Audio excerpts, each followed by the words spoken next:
Skratka, pri tem četrtem delu je pravzaprav se zgodi tista prelomnica, ali pa kako rekel, je zadnji korak pri pripravi, da začnemo podjetje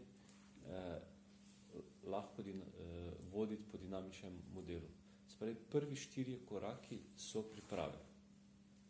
Zato, da potem v 5. se pa začne v bistvu počasi izvajanje. In to, kar je v bistvu pravzaprav v tem 4. koraku pomembno, je to, da tu jasno postavimo cilje. Se pravi, v 1. smo pretresli vse tisto, kar da je ven padlo, kar je neuporabno. V 2. smo pred sebe zložili, zato da smo lahko se začeli spremeli jasno sliko, kaj pravzaprav imamo, kaj je tisto potencialno, kaj je uporabno. V 3. smo se potem odločili, kaj bomo uporabili, zdaj v 4. pa fokusiramo, se pravi, v kjero smer. In zato, ali pa tako bi rekli, ne, prve 3 korake smo se umirjali, zato da smo zdaj dovolj prisotni in prisebni, da se lahko odločimo. Se pravi, seveda, zdaj govorim o samom poslovnem delu, ne. Predhodno smo v tem osebnem delu sebe spravili na ta nivo, da smo mi tudi fizično in psihično na to pripravljeni. Se pravi, mi zdaj v 4. delu poslovnega odločanja pravzaprav gledamo že, se pravi, zdaj smo že ločili osebni in poslovni del. Naše čustva več ne vplivajo na to, kaj mi delamo, ali pa na naš poslovni proces. Se pravi, ne glede na to, kako se počutimo, podjetje, v katerem smo, ne sme biti odvisno od naših čustev. In zato lahko v bistvu racionalno gledamo. No in v tej fazi, to je se pravi zadnji korak pred izvajanjem, moramo pa jasno določiti cilj. Se pravi, tu se v bistvu vprašamo, ali zdaj vse to, kar pred sabo vidimo, sploh omogoča ali pa podpira naš osebni cilj. Če ne, imamo zdaj možnost, da kreiramo ta cilj. Se pravi, da to, kar imamo, usmerimo v to smer, da bo podpiral naš poslovni cilj. In tu je v bistvu zdaj tista, kjer je priporočljivo, da potem v podjetju vzamete svetovalca oziroma nekoga za ta brainstorming oziroma za razmišljanje, da vam skupaj z vami pomaga stvari usmeriti naprej, vkolikor pač sami še neki stvari ne vidite. Ne? Ampak to se mora v tej fazi zgoditi. In zato je v bistvu ta 5. korak oziroma 4. korak toliko pomemben, ker tu v bistvu določite točno smer dejansko celotnega razvoja, kam pravzaprav greste. Se pravi, tu se ne določajo zdaj tiste grobe stvari v podjetju, vizija, ne? Tu več ne govorimo o viziji, ampak govorimo o konkretnem cilju, kjer lahko vi na njega v bistvu s prstom pokažete ali pa ga skoraj da primete, na ta način ga morate opisati. To pomeni, da vzporedno s tem že delati so jasne že skoraj da poslovne poti, prodajne poti, razvojne poti, kaj vse rabite. Ne? Predstavljajte si, da spravi, če kdo od vas ima izkušnje z kuhanjem, ne? In če hoče pač neko jesti narediti, potem mora imeti vse sestavine pred sabo. Ne? Ali pa, da se prej vprašamo, nekaj bi jedli, ne? Ampak ješ, pogledaš pa potem, kaj imaš doma in iz tega sestaviš jed. Se pravi, to je za tista faza, ko vse zložiš pred sabo na kuhinjski pult in rečeš, kaj zdaj lahko iz tega naredim. Se pravi, jasno je, da je hrana, to je neke vrste vizija, ne? Ampak kakšna hrana bo, je pa odvisno, kaj boste vi iz te sestavin naredili. Spravi, to je 4. faza. Da rečete, aha, z tega lahko naredim pa to. Če pa vedno niste prepričani, pa lahko nekoga, ki ima več izkušenj na tem področju, pokličete. Pa rečeš, kaj misliš, kaj bi lahko z te hrane oziroma vseh z teh sestavin naredil. To je ena taka primerjava. In spravi, ko tu sestavite, ne, to pomeni, da date, ko je že masa ali karkoli pač nareto in date v pečico, potem več ni koraka nazaj. In isto je v podjetju. Ko naredite enkrat ta korak, ko rečete, tak, zdaj pa gremo, potem ni več koraka nazaj. Spravi, v tistem trenutku, ko, mislim, banalni primer, ne, ko vi enkrat podjetje odprete oziroma dobite davčno številko, začne pač neke davčne obveznosti teči. In ne morete narediti time out. Ne. Država je stroj zagnala. Imate odprt bančni račun, ki če ni drugega, morate stroške za njega plačevati. Ne. In to je v bistvu tisto, spravi, ni več korakov nazaj. Mislim, lahko vstavite, ne morete pa narediti time out ali pa reči, ne se več. Lahko rečete, ne grem se več. Ampak z vsemi posledicami in odgovornostmi. Zato je pomembno, da se v bistvu prej pravzaprav pozanimamo na to. Ne.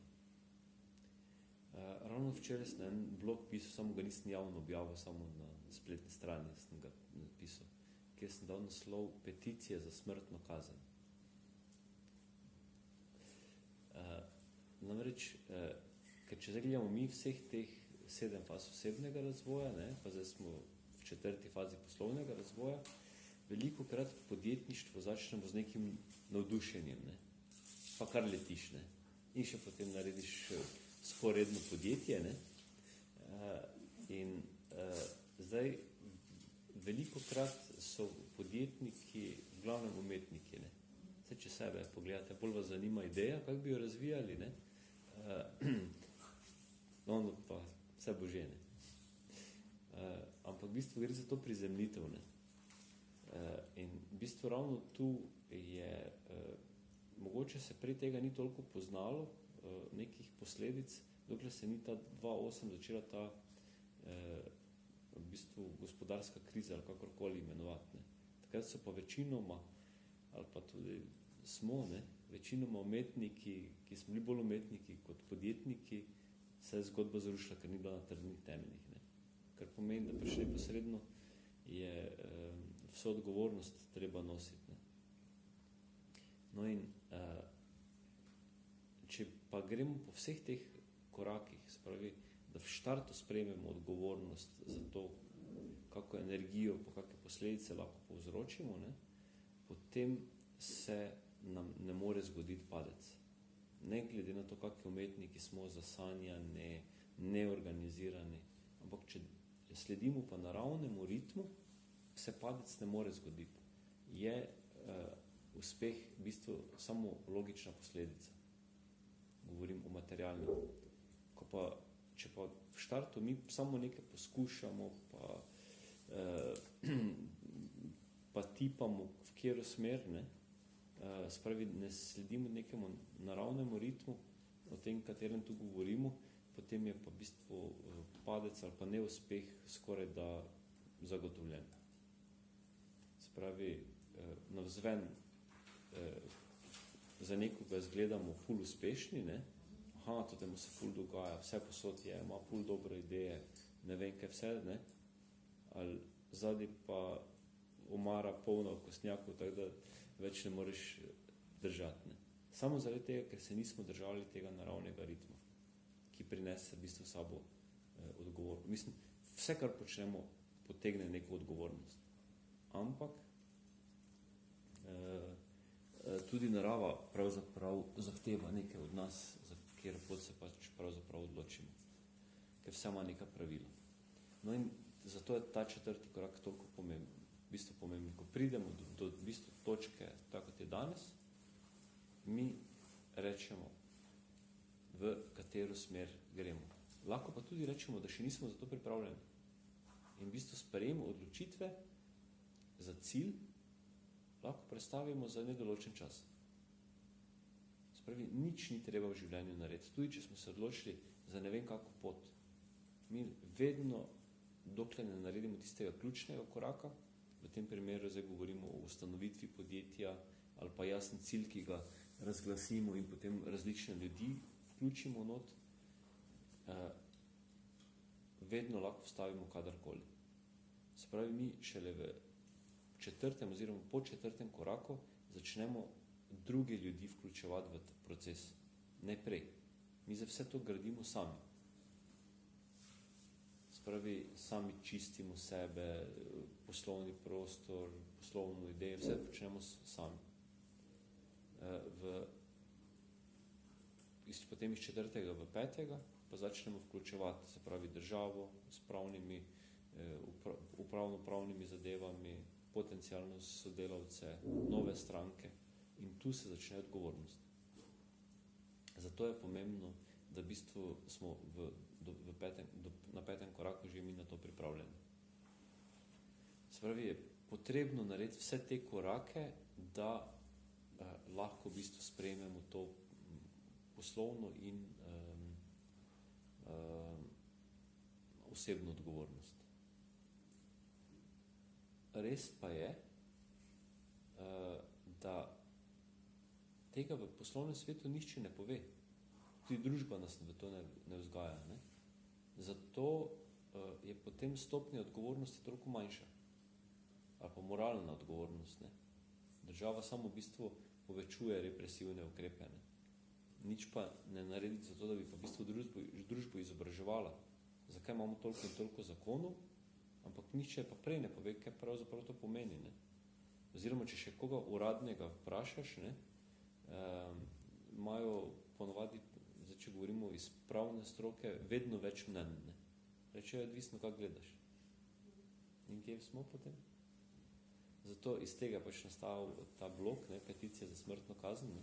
Ker če se en umetnik loto podjetja in je potem nekje padlo, ne, in zdaj mu vzamejo vse, plus še družina in on in se muči nekaj let in na koncu pač naredi samomor. Ne. Zakaj ga ne v štartu, ko že prvo blokado na računu, bi prišel na banko, pa bi kar streljali. Ja, ste naredili napako. Ja, ampak tak je. V bistvu tak naša družba funkcionira.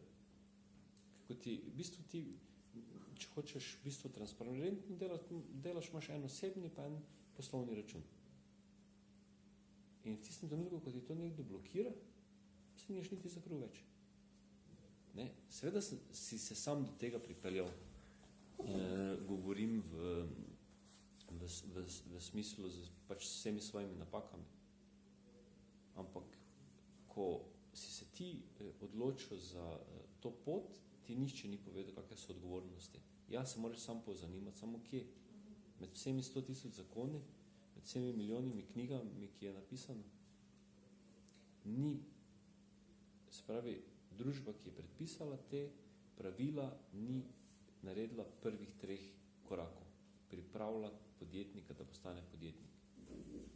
Ne samo v pravno-formalnem smislu, ampak tudi v načinu razmišljanja, posledicah o vsem tem. Zato bi v bistvu, če zdaj gledamo, kako bi država mogla iz dinamičnega modela vodenja delovati, bi dejansko preden odpreš podjetje, če nimaš nekih drugih izkušenj prej, bi bil pogoj, da greš skozi osnovno izobraževanje. Ker te pravzaprav nekdo nauči. Ni treba iti na izpit, ampak samo država te more naučiti oziroma pokazati, dati ti možnost, idi skozi te poti in seveda obstajajo razni vaučarji, razni svetovalci, ampak to je premalo ozaveščeno, pa tudi oni sami čisto ne. Glih v bistvu ne mečem zdaj slabe luči na vse to, ampak hočem pa povedati, da je kultura ustanavljanja podjetja v Sloveniji na zelo nizkem nivoju. Meni je bilo to zanimivo, ko sem delal tečaj za voditelje čolnov. Tako sem mislil, imaš izpit in pa lahko voziš čoln. Prvo kar stvar, ko sem povedal, ko imaš izpit, pomeni, da poznaš vse zakone in sprejemaš vso odgovornost. In so res čisto obrnili primerjavi z običajnim razmišljanjem. In tukaj nekaj ti razlagaš, se mi zdi mogoče dobro. Ja. Skoraj rabiš izpit, da si podjetnika. Točno to je. Mislim, jaz vem za sebe, ne, ko sem v tujini odpiral podjetje, ne, najprej sem mogel vsem tistim pravno-formalnim stvarim zadovoljiti in potem prej sem dobil davčno številko, je prišel davčni inšpektor k meni v pisarno in se z mano 2 uri pogovarjal. Da on videl, ali mi je sploh jasno, kaj delam, kaj bom delal, v katero smer. In šele po 2 urah mi je izročil davčno številko. Ne prej. V bistvu čist druga logika. Ne? In v bistvu pri nas je zdaj ta FURS, mislim zdaj ali pač državni organi, zdaj govorim, kjerkoli so inšpekcije, ne, je postal v bistvu represivni organ. Ne? Samo ena policija več. V bistvu bi pa mogel biti vzgojno-izobraževalni program. Ne? In potem zdaj se vsi, ali pa večinoma nekje skriva, išče neke bližnjice. Ne? V bistvu v osnovi država, koliko se želimo boriti proti korupciji ali pa proti vsem nekemu kriminalu, pa v bistvu država z svojim načinom vodenja v bistvu vzpostavlja pogoje za kriminal. Namesto, da bi bila v bistvu čisto druga logika, v bistvu bi spodbujala k temu, da lahko pravzaprav je vsak od nas milijonar. Ne? Ampak da mu to mogoče. Ne pa, da vsak mesec v bistvu lovijo, ne? Ker v bistvu pač vsi, ki ste podjetniki, ne? To ni za fiksna mesečna plača. Ne? Koliko narediš, toliko imaš. In potem lahko so kakšni 2-3 meseca ali pa celo leto ni nič. In zato nima država rešitve. Ne? Bog ne da si še koga zaposlil, pa da se nekaj poslovno zgodi, ali pa tebi osebno, ne? Si zbolel ali pa karkoli, ti si v tistem trenutku, ker si odgovorna oseba, kazensko odgovoren, oziroma pač, bom rekel, zakonsko odgovoren, da moraš zaposlenemu nuditi delo in redno plačilo. Ne glede na to, da si ga mogoče zaposlil vezano na rezultate, ampak ko nekdo enkrat zaposlen, so to osnovni pogoji. In ti ne smeš kot podjetnik ali pa odgovorna oseba biti bolan, nič se ti ne sme nič zgoditi, da v kakem dopustu sploh ne razmišljaš. Podlje, če ti pa dobro gre, ne, da se kao malo odpočiješ, takrat pa tako ti dobiček že zasede. Tako da, v bistvu smo si res naredili. No in to hočem povedati, jaz upam, da bo en dan tudi država delovala na nivoju dinamičnega modela vodenja, ne, da je potem se bo ravno ta logika obrnila. Se pravi, da se je treba na vse najprej pripraviti in potem mora biti okolje, ki spodbuja, ne pa ki zavira, pa v bistvu uničuje. In ravno ta današnji korak je tisto tik pred tem, preden začnemo. Ne. Se pravi, vse teh 7 plus 4 korake bi na nek način mogli v zakon zapisati oziroma narediti to kulturo vodenja same države, da preden se res ti odločiš za en podjetniški ali pa kakršnikoli korak, si na to osebno in poslovno pripravljen, ne pa prej. In tu je pa zdaj v bistvu, to pomeni, ne, da se pa tu začne zgodi en tak kvantni skok, oziroma to, ko greste v bistvu v ta nivo zavesti, ker vi zelo jasno veste, kaj vas v bistvu čaka. Vsa odgovornost, spravi plusi in minusi in vse, kar se lahko zgodi. Spravi, po današnjem srečanju, ne, ali pa po tem, kar se danes pogovarjamo, bi naj vi bili zreli, oziroma se sami sebe vprašate, ali sem zrel za poslovno pot ali ne. To je v bistvu osnova. In iz vseh podatkov, ki jih imamo pri sebi, se mi moramo pravzaprav odločiti, ali smo zdaj že dovolj usposobljeni in je naša, ali pa bom rekel, nimamo več nič teme v sebi, ne, da iščemo bližnice, da se gremo, bom rekel, potencialno nekih stvari, ki niso zdrave, ne? Ali pa mogoče ta poslovni cilj kompenziramo še z nekim nerešenim kompleksom v nas. Se pravi, na vse te odgovore, ne, da smo čisti in da res lahko gremo se posla, mora biti odgovor ja, dokolikor ni, če nismo zreli. In to je v bistvu pravzaprav osnovno sporočilo. Se pravi, pred sabo moramo imeti vse podatke, s katerim določimo jasen cilj, in ko določimo jasen cilj, kam gremo, moramo imeti tudi pred sabo vse stvari ali pa informacije, na podlagi katerih se mi tu odločamo. Ali smo sami dovolj zreli in zato, da lahko v bistvu sprejmemo vso odgovornost, ki bo avtomatsko padla, ko gremo po tej